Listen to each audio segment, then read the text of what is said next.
With all that's going on, I'm guessing you may have missed this event that happened in the USA. So the FDA, the Food and Drug Administration, is the regulatory body in the USA that controls which substances can be released onto the market from a food and a health perspective.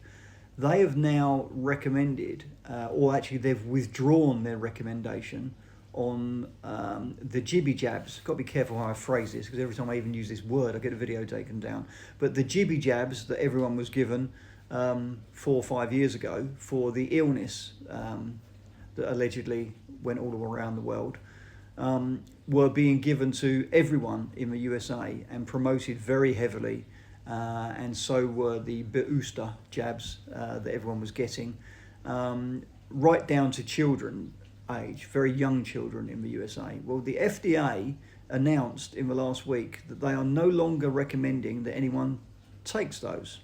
They're withdrawing, not their approval of them, but they're withdrawing their recommendation that people have them. Why is that?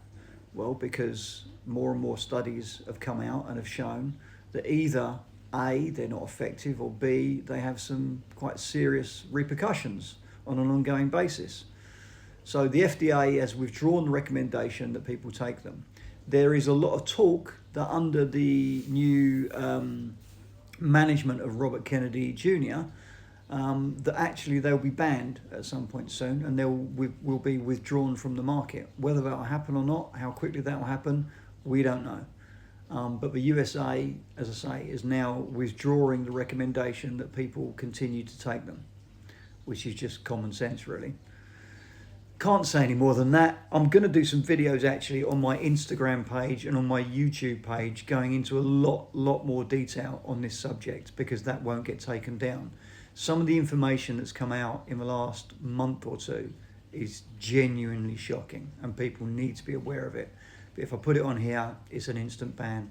So give me a few days and then go and check out my Instagram and YouTube pages, and there'll be much more detailed videos about some of the stuff that's gone on. But for now, as I say, the inoculations that everyone took 4 or 5 years ago, I say everyone, I didn't, my family didn't, quite a lot of people that I knew were smart enough to not go near the bloody things, but a lot of people globally took them. The USA are now withdrawing the recommendation that anyone has them.